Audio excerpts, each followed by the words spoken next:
सत्यमिदं विष्णुविचक्रमे त्रिधा निदधे पदं समूढमस्य पांसुडे सुखाभिलाषा परिवारमोह नवं वयं कान्तिमिदं वपुश्च येनार्पितं तज्जगतां हिताय ऋषिं दयानन्दमहं नमामि गुरुर्दयानन्दमहं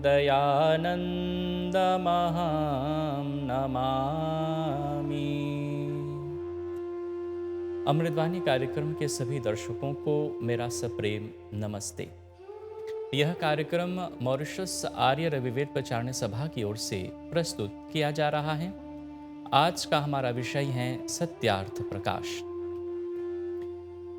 सत्य के अर्थ को प्रकाश करने के लिए ऋषि दयानंद जी ने सत्यार्थ प्रकाश ग्रंथ लिखे।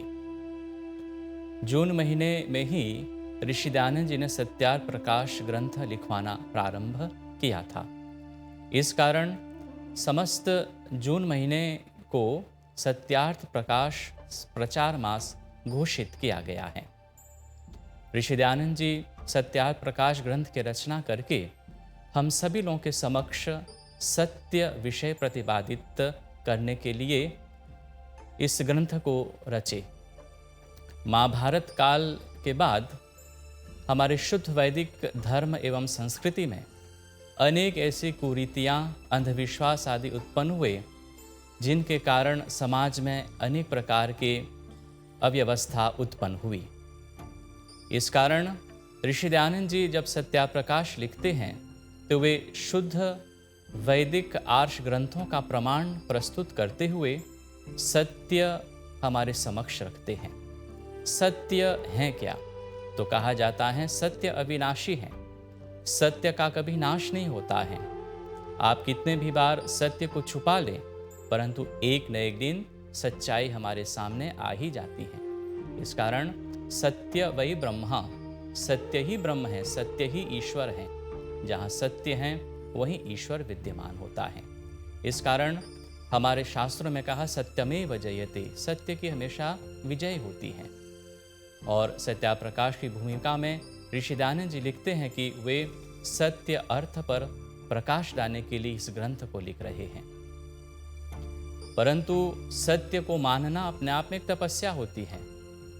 बहुत लोग सच्चाई को मानना नहीं चाहते हैं, क्योंकि सत्य अनेक प्रकार के अंधकार युक्त अंधविश्वास आदि अविद्या से जब वो युक्त हो जाता है तो वह सत्य दिखाई नहीं दे पाता है। इस कारण सत्य अर्थ का प्रकाश किया गया है। सत्य के अर्थों पर प्रकाश डालते हुए इस ग्रंथ की रचना हुई है। ऋषि दयानंद जी हमेशा जो भी ग्रंथ लिखते हैं उनका सबसे प्रिय मंत्र था ओम विश्वानि देव। प्रायः जितने भी वेदों का भाष्य उन्होंने किया, जितने भी ग्रंथों का उन्होंने रचना की, सबसे पहले वे विश्वानि देव मंत्र को ही बोलते थे। परंतु सत्याप्रकाश को जब वे लिखना प्रारंभ करते हैं तो उस समय वे ऋग्वेद के प्रथम मंडल के 9वें सूक्त का 9वें मंत्र प्रस्तुत करते हैं। और मंत्र इस प्रकार हैं, ओम शन्नो मित्रः शं वरुणः शन्नो भवत्वर्यमा शन्न इंद्रो बृहस्पतिः शन्नो विष्णु रुरुक्रमः। इस मंत्र का देवता विश्वदेवा है। इस मंत्र के अंतर्गत शांति की याचना की गई है, अर्थात मंगलाचरण के रूप में ऋषि दयानंद जी इस मंत्र को प्रस्तुत करते हुए यही हमें प्रेरणा दे रहे हैं कि हमें किस प्रकार इस ग्रंथ का अध्ययन करना चाहिए, ताकि यह ग्रंथ हम सभी लोगों के लिए लाभकारी हो। जहाँ सत्य है वही शांति है, लेकिन जहाँ असत्य है, यहाँ मिथ्या ज्ञान है, जहाँ झूठ है, वहाँ कभी भी सत्य नहीं आ पाता है। और सत्य जहाँ पर नहीं है वहाँ अशांति निश्चित रूप से विद्यमान रहता है। एक घर में भी सत्य अगर विद्यमान हो तो वह घर स्वर्ग के समान होता है। गृह प्रवेश करते समय भी घर में प्रवेश करते हुए कहा जाता है ऋचम प्रपद्ये शिवम प्रपद्ये, हम अपने घर में रित अर्थात सच्चाई के लिए और सबके कल्याण के लिए प्रवेश कर रहे हैं। इसलिए सत्य से संबंधित जो शांति है उसकी प्रार्थना किया जा रहा है। तो मंत्र में पहली बात कही जा रही है, शन्नो मित्रः। हमारे लिए मित्र रूपी परमात्मा शांति देने वाली हो। मित्र किसको कहा गया है? जो स्नेही हो, जो सबसे प्रेम करता हो, उसको मित्र कहा गया है। जो द्वेष से रहित हो, उसको मित्र कहा गया है। अतः परमात्मा मित्र हैं, क्योंकि वो सबसे प्रेम करते हैं और सभी लोग परमात्मा से प्रेम करने के कारण उसका नाम मित्र है। तो हम में भी मित्र का गुण आना चाहिए। जब हम परमात्मा की उपासना कर रहे हैं मित्र स्वरूप, तो मित्र का भाव हम लोगों में भी आना चाहिए। हमें भी स्नेह भाव उत्पन्न होना चाहिए और स्नेह भाव उत्पन्न होते हुए हम इस ग्रंथ का अध्ययन करें, अर्थात इस ग्रंथ में मित्र भाव को प्रकट करते हुए हम इसका अध्ययन करें। कहा जाता है कि मित्र का जो अर्थ होता है, शाब्दिक अर्थ अगर हम व्याकरण के दृष्टि से देखते हैं तो कहते हैं मित्र शब्द मापे धातु से बनता है, जिसका अर्थ होता है मापना अथवा विचार पूर्वक जो हम स्वीकार करते हैं उसको हम मित्र कहते हैं। तो इसी प्रकार विचार पूर्वक ही हम इस ग्रंथ का अध्ययन करें। दूसरा शब्द आया मंत्र में, शम वरुणः।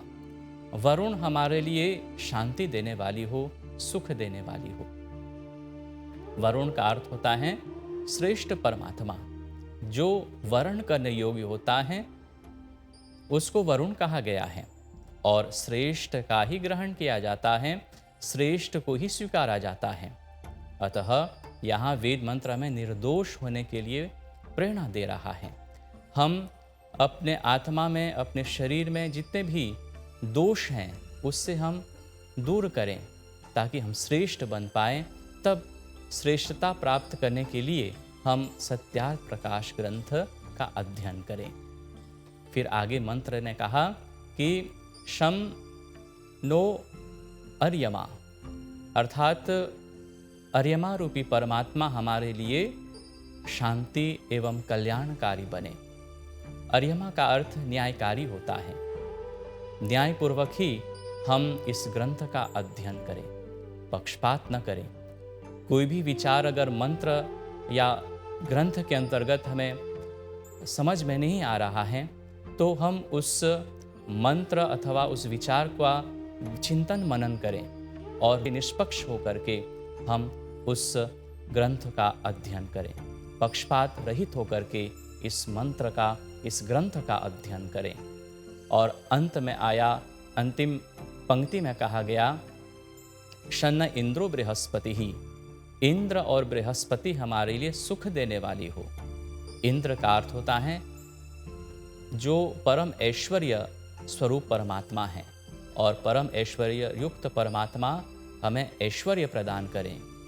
ऐश्वर्य कैसे प्रदान करें? तो कहते हैं जो जितेंद्रिय होते हैं, जो अपने सेंसेस को, अपने इंद्रियों पर विजय प्राप्त कर लेता है, वही जीवन में इंद्र के समान हो जाता है।